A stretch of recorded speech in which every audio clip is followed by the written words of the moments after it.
Power generation in Nigeria dates back to 1886, when 2 power generating sets were installed to serve what was then the colony of Lagos.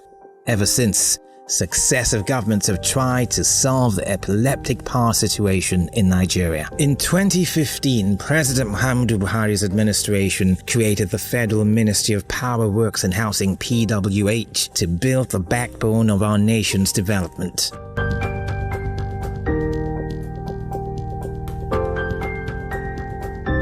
He appointed and swore in His Excellency Babatunde Raji Fashola San as the Honourable Minister for Power, Works and Housing. Welcome to Boldfaces Moments with me, Tricia Eseigbe Kerry.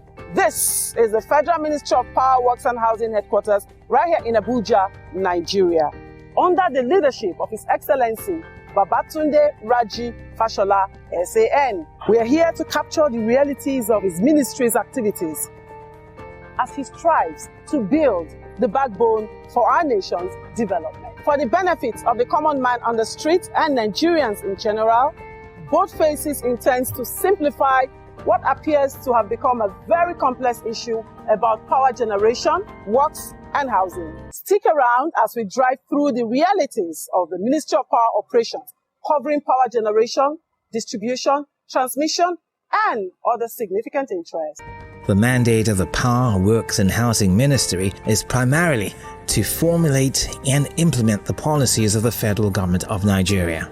The Ministry of Power, Works and Housing is perhaps the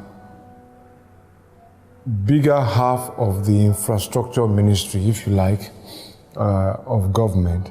So Power, Works and Housing, therefore, is the articulator of government's policy on energy and on road transport, infrastructure, and housing. The ministry then implements its policies through many different platforms: private contractors, parastatals, Federal Mortgage Bank, Federal Housing Authority, and some of the parastatals.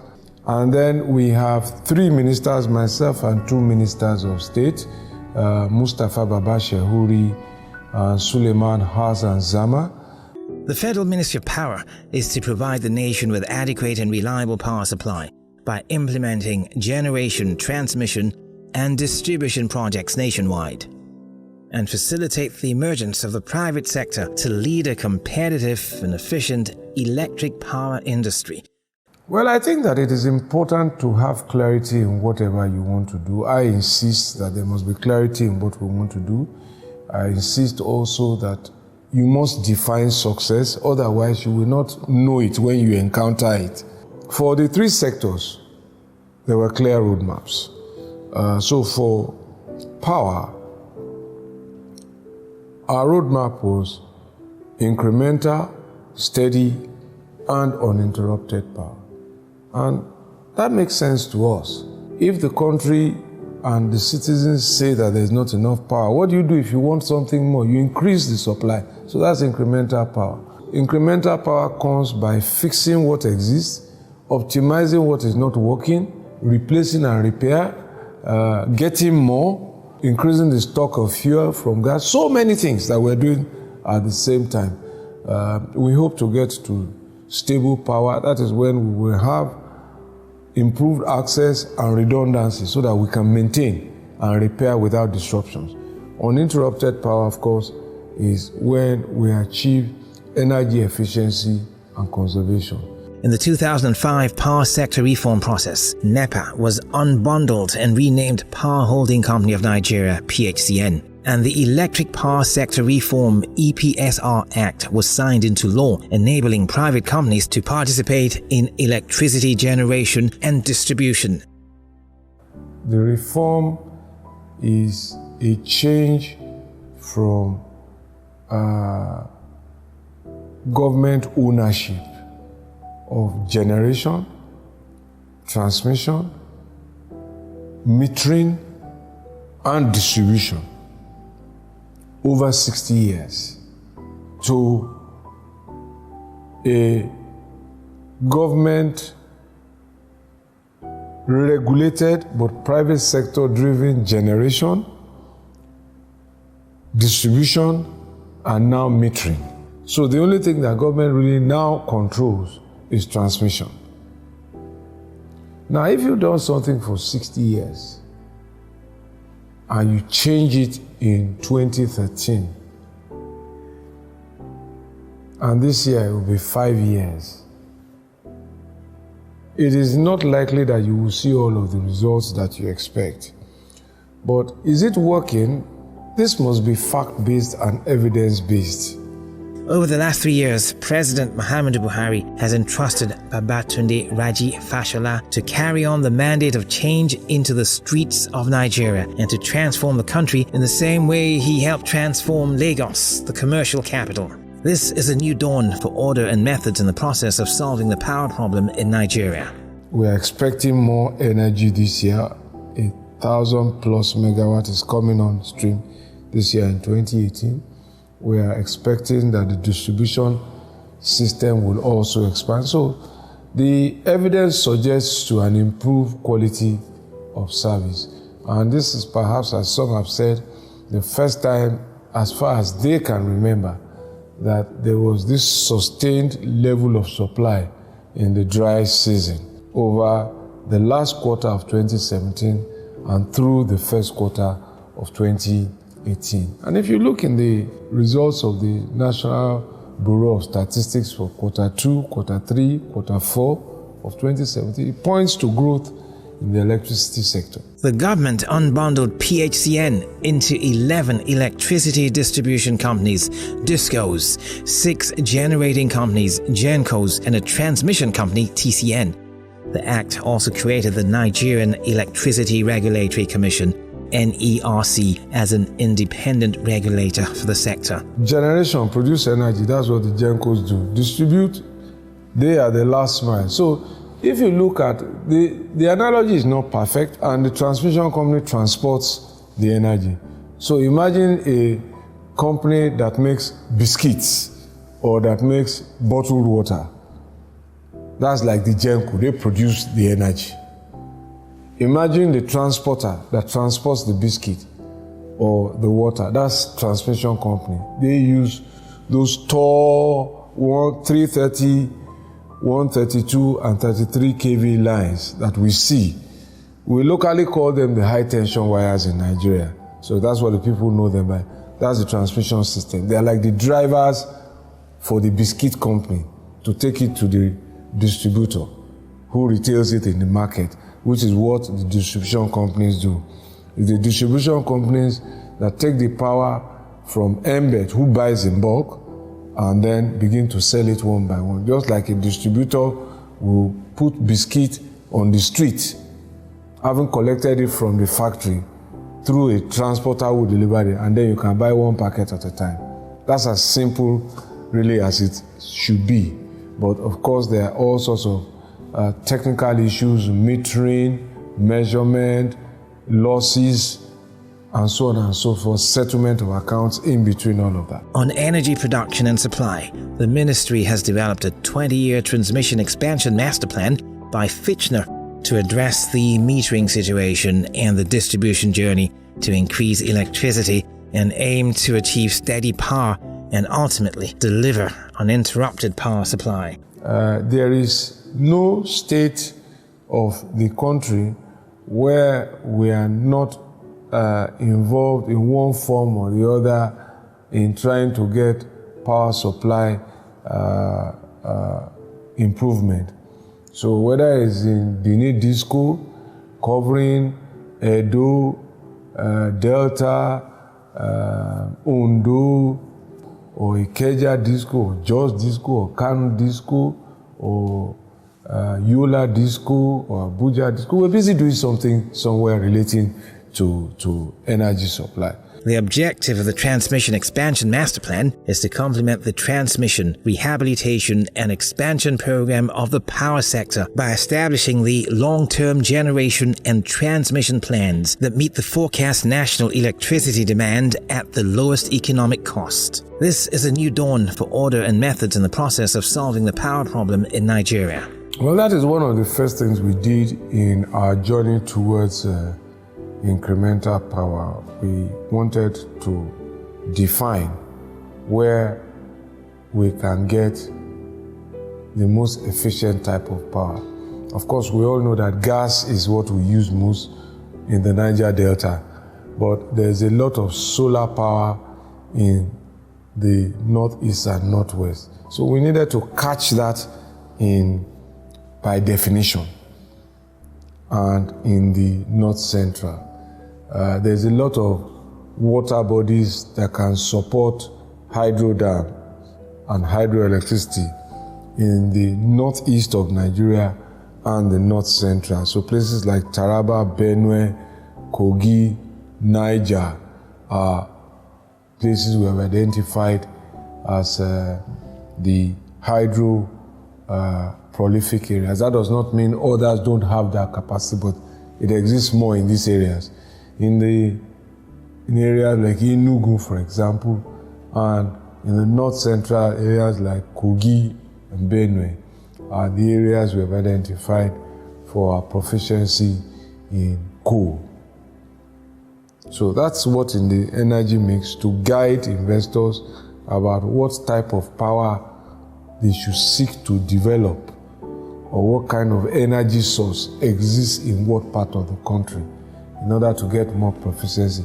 That does not mean that you cannot run a solar power plant in the southern part of the country, but the efficiency you get all year round in places like the rainforest, the coastal areas of the southwest and the south-south will not be comparable to the irradiation that you also get from solar in the northeast and in the northwest that are in the savanna and Sahel semi-arid areas of northern Nigeria. So you want to get the best out of your investment, put your solar up north.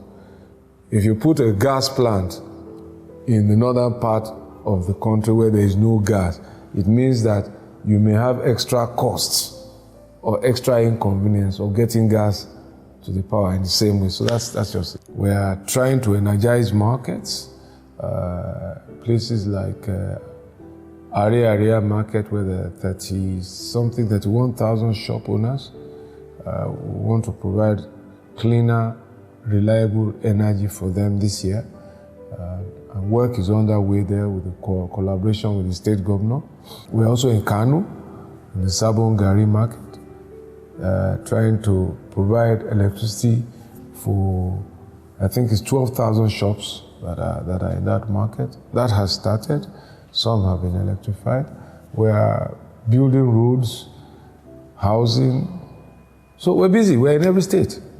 If we're not doing all three in one state, we're doing one of the three in at least one of every state. There's something in each state that the federal government is undertaking. There has been remarkable itemized and significant improvements in power generation and transmission in the power sector led by the Minister of Power, Works and Housing, Babatunde Raji Fashola. These achievements are attributed to the Power Sector Reform Program, PSRP. The PSRP has yielded many tangible rewards in the upstream power generation of the power sector. My name is Chiedubo. I'm the Managing Director of Niger Delta Power Holding Company Limited. It's a power infrastructure company owned by the three tiers of government of the Federation, the federal, the state, and the local governments. We have 10 power plants, 8 of them already on the grid, and 2 of them still under construction. We also have interventions in transmission, several interventions in transmission substations, transmission lines at 330 kV level, at 132 kV level. We also have intervention in transmission switching stations. We also go downstream as far as the distribution. We have distribution infrastructure as well, distribution injection substations. We have distribution lines at 33 kV and at 11 kV level. So we have several transformers all across the country. To our power plants, we also developed the gas infrastructure, the gas transportation infrastructure to the power plants, and the gas metering system. We are producing more energy than before. Now 7,000 megawatt. We are transmitting more energy on the transmission lines than before. 7,124 megawatt. We are distributing more energy than in May 2015. From 2,069 megawatt, we peaked at 5,222 megawatt. We are going forward. Since I came in as the managing director, we've done more than 30 distribution projects. Almost every month we complete one distribution project or the other. Several of them all across the country, whether it's south, southeast, southwest, north central, northeast, northwest. We cover the whole country in distribution projects. We also have completed most of our gas infrastructure projects to the power plants. So yes, we're working. We have a lot of achievements on ground as a company. So this is a Kashimbila 40 megawatt multi-purpose dam for irrigation and electricity. This project has 3 phases and 3 objectives to it. First, to prevent an ecological disaster that science predicts will happen, and secondly, to provide from their electricity and to support agriculture. This is a Kashimbila 40 megawatt multi-purpose dam. President Buhari is determined that this project will be completed in record time, and it will serve all of its purposes: protect them from flooding, give them electricity, and also support their agricultural endeavors and give them clean water.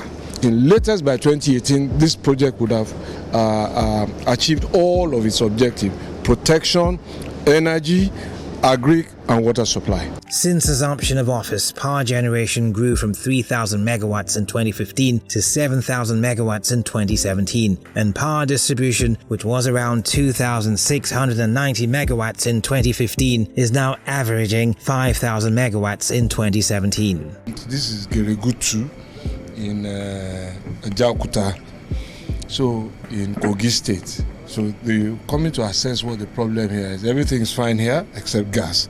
So we're just coming to verify for ourselves. We have 3 turbines, only one is operational, one on standby, essentially because of gas problems. So those are things that we've read, we've heard, we're coming to see for ourselves by the people who wear the shoes here, and we have to commend them for the work that they do here. So, and urge them to keep it up and keep the facilities in good repair while we go back and sort out the gas issues. The minister has said that the reform program is intended to solve the various problems confronting the sector and make it effective, as well as make the sector responsive to consumers who will ultimately be the beneficiaries of the ongoing reform program. According to the minister, we are completely committed to ensuring that we play our part in the arrangement, and we think this is possibly one of the clearest pathways in a long time. This project is very, very central to the survival of Kaduna State, the creation of jobs in Kaduna State, and the reduction of youth restiveness in the state. As the minister pointed out, we should have this place back to full activity of workmen, because that's where it really starts, employment. That's why I was interested in how many people were working here. So you have almost 150 people, Nigerians working here.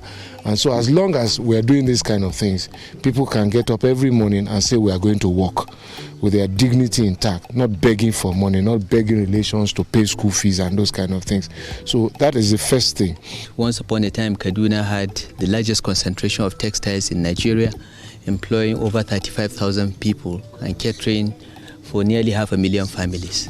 The collapse of our textile industry led to religious crisis in this state, an ethnic crisis, and we are determined under President Buhari's government to work with all stakeholders to bring this back. This project, the Kudenda 225 megawatts plant, as well as the Gurara 30 megawatt plant combined, would enable us with confidence invite our partners in the textile industry to come and invest, because electricity was the first big issue that led to the demise of the textiles.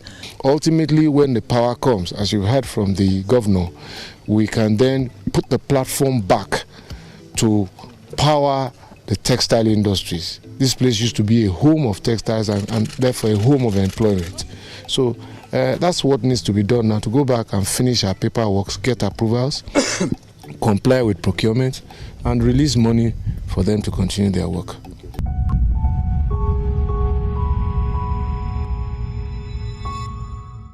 President Muhammadu Buhari's administration, under the leadership of the Minister of Power, Works and Housing, Mr. Babatunde Raji Fashola, has devised a clear pathway to achieving the power sector reform objectives. Earlier in the life of this administration, we heard agitations for power from other sources beyond gas. Why is Nigeria not using hydropower? Those were the questions I was asked in the beginning. Why is Nigeria not using solar power? Why is Nigeria not using wind power? But you've seen that your country is developing wind power in Katsina, is developing hydropower here in Kaduna, the Gurara power which we are. It's developing hydropower in Kashimbila where we went yesterday. We've been to Jeba, we've been to Kainji together, we've been to Shiroro, and slowly the energy mix is coming together. But I think the first point to make is for the public to also understand that wherever you see a hydroelectricity power plant, that is a plant that is producing electricity from water, there is a collaboration between the Ministry of Water Resources and the Ministry of Power, Works and Housing. You're still watching Boldfaces Moments with the Honorable Minister of Power, Works and Housing, Babatunde Raji Fashola San, capturing the realities of his ministry's activities right here in the ancient city of Kano, the center of commerce. Whenever I receive you, I have to remember that I'm receiving a friend and also receiving a Minister of the Federal Republic, and I don't know how to navigate my way. What you have done, and anybody will, nobody needs to know how many megawatts of power we're producing. You experience it. Okay?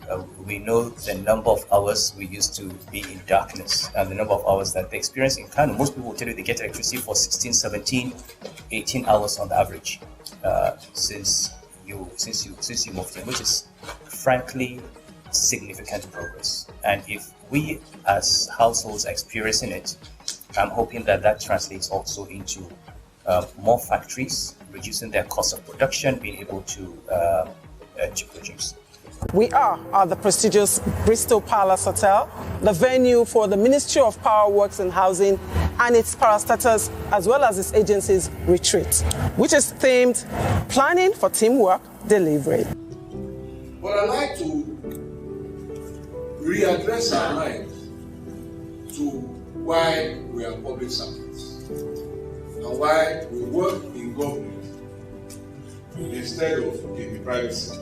This retreat is to brainstorm and strategize on how to accomplish the Ministry of Power, Works and Housing core mandate. The core mandate of providing sustainable energy, good functional and accessible roads, as well as affordable housing for Nigerians. Right behind me, you can see the delegates and personnel.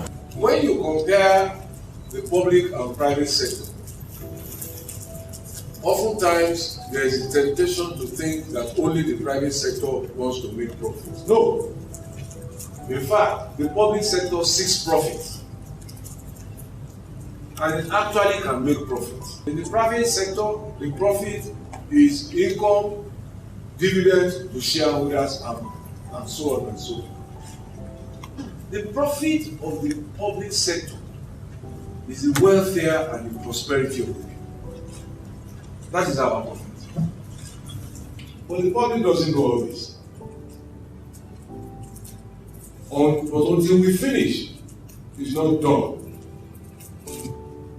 And all of us here have the benefit of a better understanding. That's why government, being in government, is good.